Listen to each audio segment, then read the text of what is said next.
Welcome to the Hello Sunday podcast with me, Nikki Hayden. This is the podcast that discusses everything self-development, spirituality and sobriety. And it wouldn't be me without a little sprinkling of humour. Whether you are just starting out on your journey of self-development or have been exploring these topics for years, are completely alcohol-free or just curious about living a more sober lifestyle, this is the podcast for you. Each week, I'll be exploring topics in both solo episodes and with some amazing guest experts.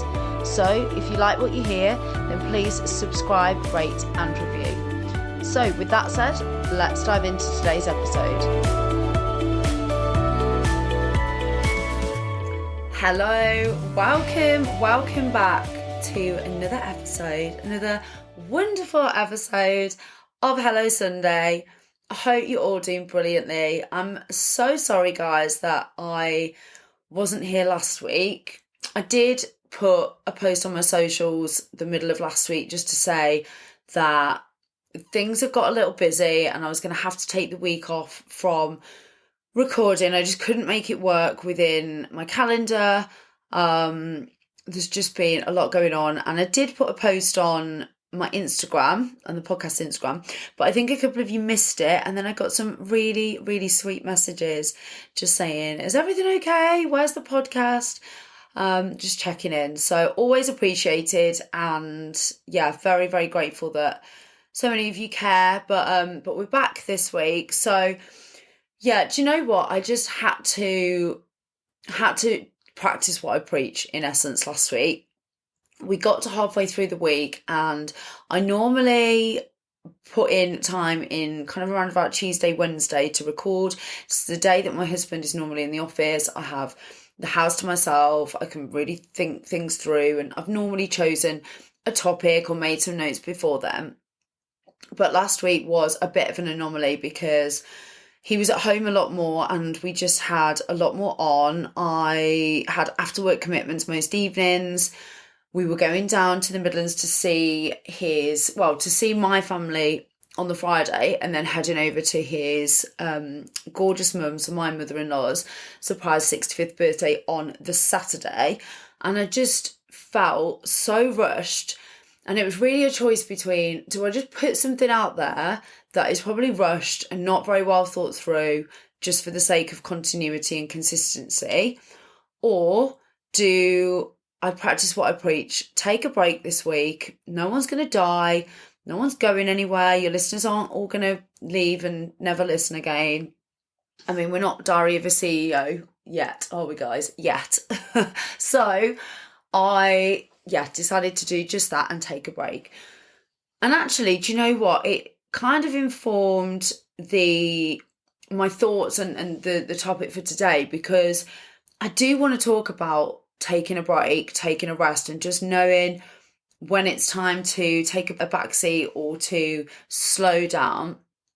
It is so difficult in life, especially in the Western world, in Western culture. For some reason, we now have this, I guess it's like hustle culture, on like achievement and success culture of, if you're not doing something productive, then you're not doing well. You should be working, striving, hustling, being productive. And don't get me wrong, there are times in life when we need to do just that. And I think the fact that the entire first 6 months of this year have been like that for me is the reason why I've got to the point that I have now, and thought, you know what, I do need to take some time off. I do need to take a break. I'm not where I need to be, but I'm not going to get there if I just keep putting, the pedal to the metal and going. And it's just knowing when that point comes for you. And it's not the same for everyone. Like, I know people that would probably see what I'm doing now and think, like, part-timer, you're not working hard enough. But equally, I know people that if they'd have done what I'd have done for the last 6 months would be ill by now. So everyone's different. Everyone's idea of hard work and productivity and rest is different. I know people that can't just lie on the sofa and watch a film, or they can't have a weekend off social media because they always feel like they have to be consuming content or creating content or doing something productive, or, even listening to subliminals whilst you sleep, for instance, it's a great idea and a great concept, but you're still then trying to, do stuff, be active, be productive, and have some level of success, even when you're sleeping, which is just crazy. So not only did I take a break from recording last week, but I had a really big deal at work that was due to close, and it was kind of going to get me to a safe point with like revenue. And as I've said before, this year has been a struggle. I think most industries have had a really, really tough kind of 12, 18 months, and recruitment kind of gets the brunt of it, because when things are tough in industries, they tend not to recruit, people tend not to look for work as much. So it's kind of a knock-on effect. And also when you're doing it all by yourself in business, there's so much other stuff to do that you can't just spend the whole time developing potential new clients, because you've still got to do your accounting, you've still got to do marketing, you've still got to do all of like the admin stuff. So it felt like a real struggle this year, definitely compared to where I was last year. And it got to a point where this deal didn't go ahead, it fell out, which is fine, like it happens. And when the market's tough, you do kind of hang your hat on maybe one or two things as opposed to having opportunities spread, right? But it really knocked me. It knocked me because not only did I want it for myself, but this candidate that I was working with had been so patient, and they'd gone to interviews where there wasn't a huge amount of detail because the founders or business leaders hadn't had time to sit down with me properly. And it isn't how I like to work, but we'd really scrapped our way through it together. And I'd been working with him for a few months, and it was just getting to the point where we were going to land him the role that he wanted. And someone else came into the process and decided it wasn't the right move. So to cut a long story short, it didn't go ahead.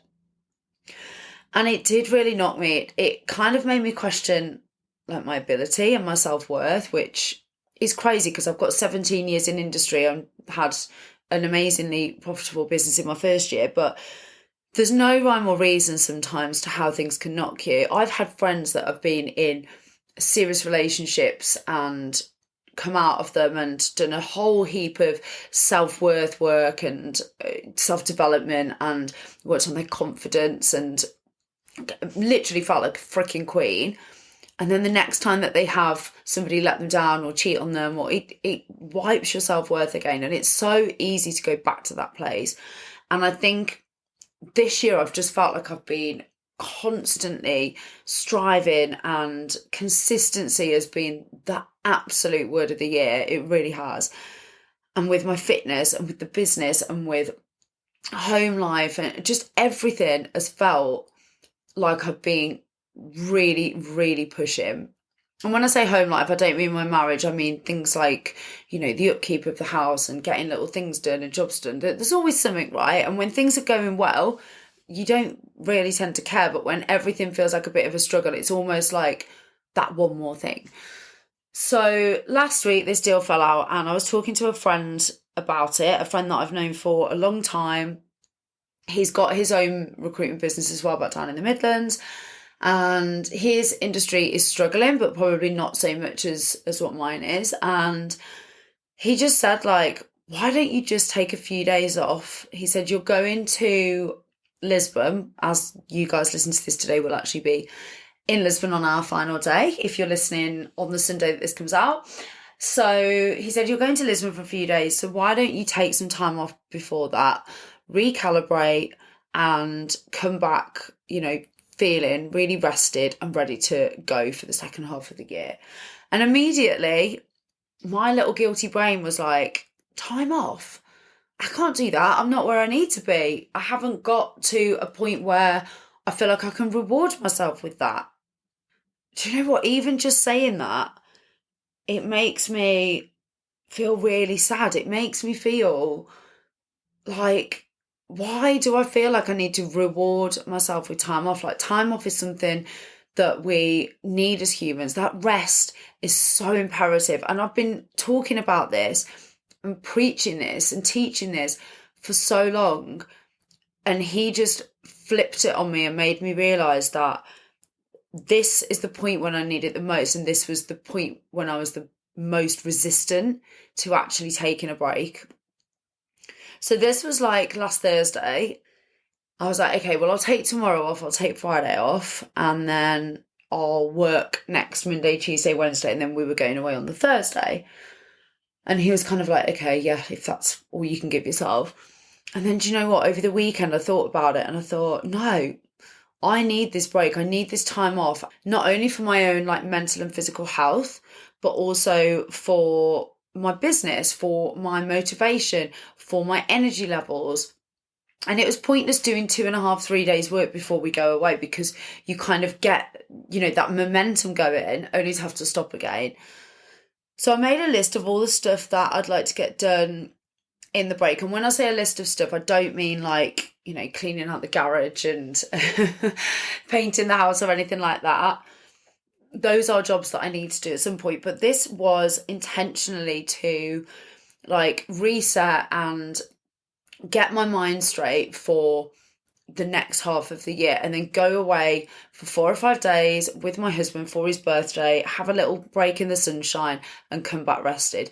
So the types of things that I was putting on that list were mainly related to like clearing the decks. And that's something else. So I spoke to one of my friends and business mentors as well after that call. In fact, I'd kind of sent him a bit of a ranty message just saying how like hard things were and how it felt like there was always something that was like battling and challenging, and I just needed a bit of a break this year.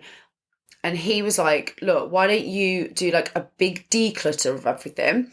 And then when you come back, you'll feel really rested. And I was like, yeah, that's a really good idea. So on that list, I put things like declutter my work emails, get rid of any like folders and files I don't need, clear out my text messages and WhatsApps.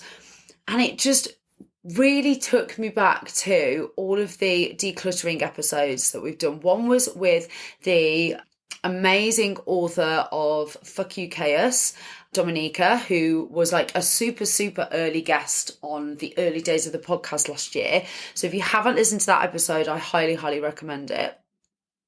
And then I think I did one on like decluttering to create space and energy. And I just thought, oh my God, this is the shit that I teach. This is the stuff that I am in the know about, and I'm passing on the knowledge about in episodes and to people that I have conversations with. And yet when it comes to myself, I had struggled to remember like all the tools that I've got in my toolbox. So decluttering to create energy flow. So I decluttered some of my clothes as I was packing for our little breakaway. I've decluttered things like thrown out stuff that I don't wear, like bikinis and holiday clothes and stuff like that, and just had a really good clearing of the decks, ready to come back and to feel like I'm ready to attack this now. And you know what, it was super interesting as well, because I'd had to have a break off the gym a few weeks ago when I wasn't too well. And since then, I've been like really consistent, been going 3 times a week, hitting my macros as much as possible, getting in my daily steps, all of that good stuff. And this week I knew that I was going to have to, if I wanted to hit 3 gym sessions, I was going to have to do 3 back to back on Monday, Tuesday, Wednesday, because those were the only mornings that I was here with gym access. There is a gym away, but we're only there for 4 or 5 days, so probably not going to use that. So I did Monday's session, felt really good. And then Tuesday morning I got up and I thought, I'm not really feeling this. But I think there's a bit of a, like, what's the word? In my mind now, because I know that you have to do hard stuff and you have to be consistent, it's just a case of, I don't listen to that voice, I just get up and go. But I actually probably should have listened to that voice on Tuesday, because I got to the gym not wanting to just be lazy. And normally like 2 exercises, maybe like, 2 exercises, or like maybe 1 or 2 sets into my first exercise, I've normally got that bug and that buzz. And I'm like, this feels freaking great. And I'm so glad I came.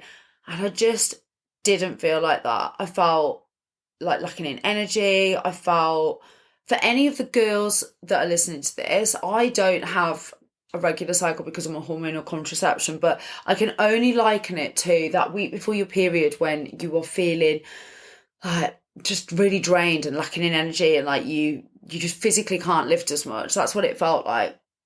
So instead of doing the normal 6 exercises, I thought after my third one, right, this doesn't feel good. I'm going to do one more lot of exercise and I'm going to leave it at that and call it a day. Got to the 4th exercise, I was lifting some dumbbells to do like bent over flies from back, and all of a sudden my tricep just felt like twingy,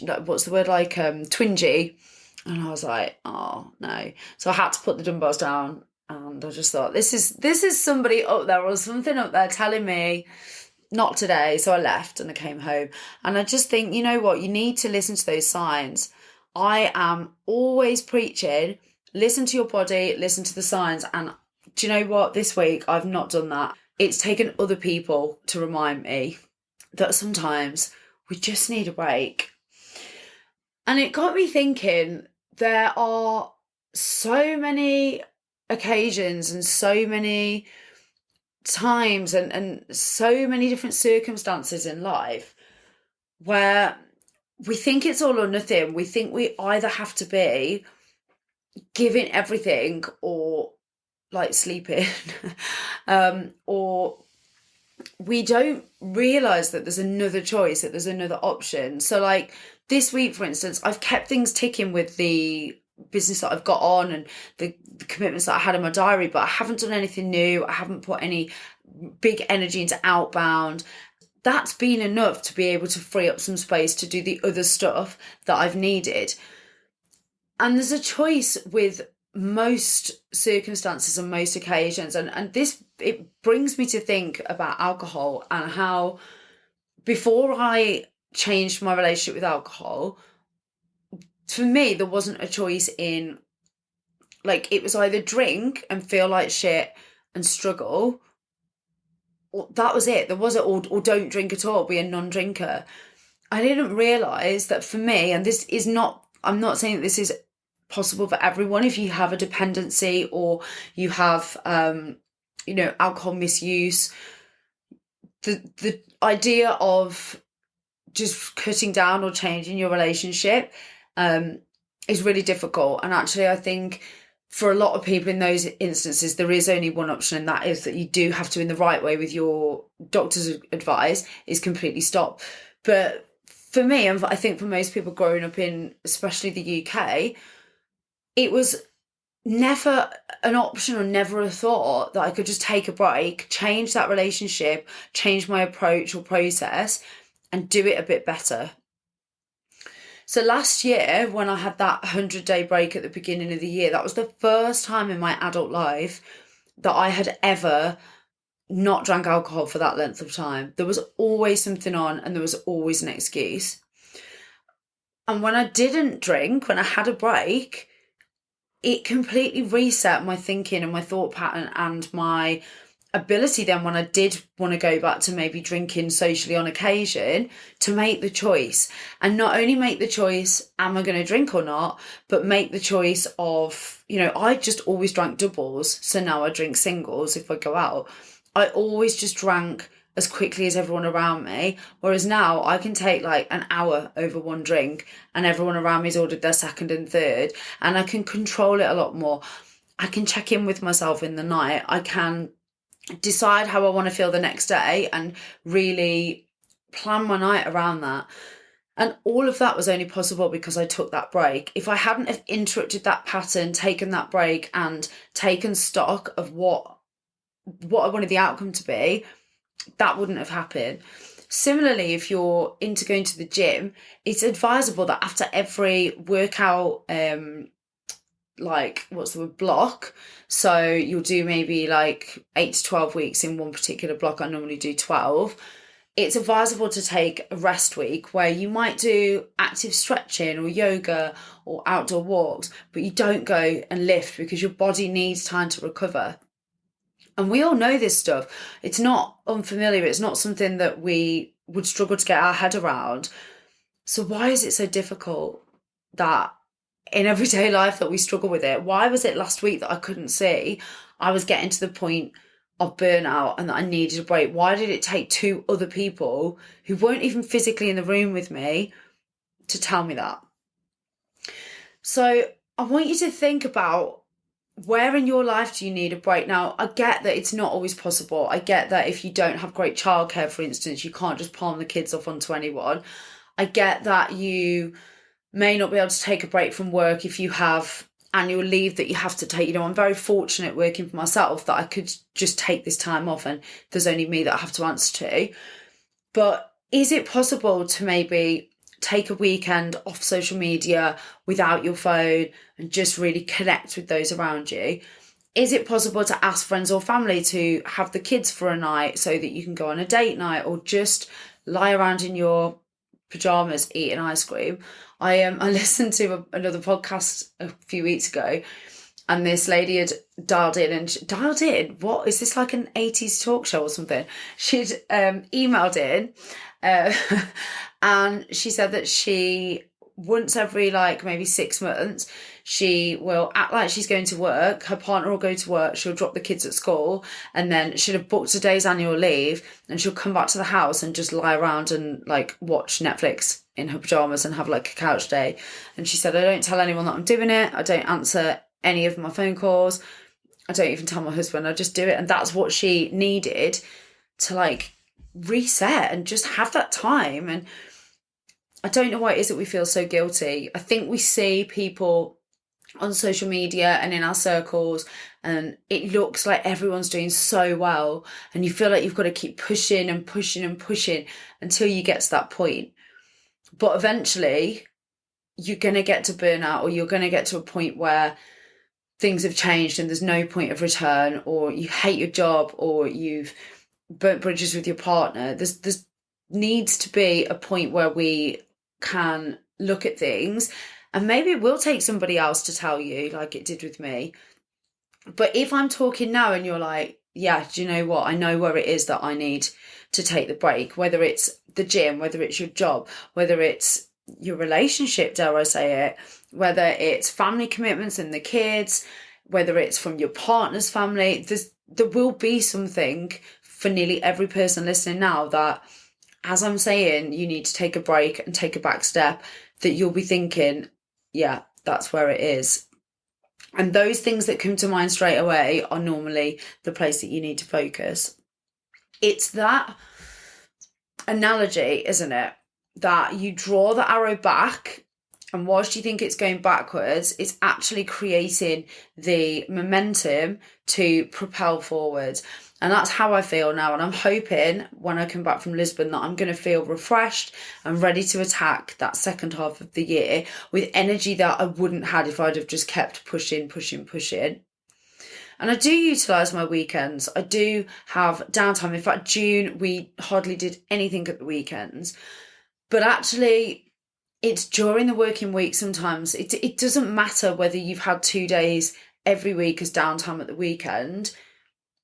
It's how you feel inside, and sometimes you just need more than that. Sometimes you do need that full break. And that's the same with drinking alcohol, or it certainly was for me. It was no point in just having the odd weekend off. I needed to have a full reset and a full break to be able to then reshape my relationship and change that relationship with alcohol. So I think it's really worth thinking about. For me, this has been a game changer. It's definitely not something that I'm going to forget in a hurry. How quickly I forgot about the tools that I've got, how quickly I forgot how to take my own advice, and just, it caught up with me, and in doing so, it forced me to take that break. So I hope that you found that useful. Do give it some thought this week. Do have a think about, we're coming into the summer season. If you've got kids, it's going to be full on. You don't want to be juggling with glass balls and some of them break. You don't want to be trying to keep everything in the air. If you need to put a pause on something, I've got friends in my life that have paused their house move, their house search over the summer holidays because they can't be doing with viewings whilst the kids are in the house and it's taking longer than they thought. I've got others that completely don't do any business in the summer holidays and, take a good 6 weeks and go and live abroad, and others that actually go and work abroad. Whatever is going to work for you, whatever is going to work for, resetting you, don't be scared to do it, because it's a really, really small amount of time in the grand scheme of things, and you will really benefit from it, I promise you. So I hope that you've enjoyed that. Please, as always, get in touch. Let me know. I did say on the podcast socials this week that we are so close. In fact, we might even be there by now. I will do a check-in next week and update you. We're so close to the 5,000 downloads mark, which doesn't sound like a lot, but this podcast has only been going for a year. I had no following. I had nobody that had asked me to do it. I just had a burst of inspiration one day and decided to record, and have just never stopped since then. So I'm really proud, and thank you so much to everybody that follows the show and listens week in, week out, and messages me and reviews and does 5 stars.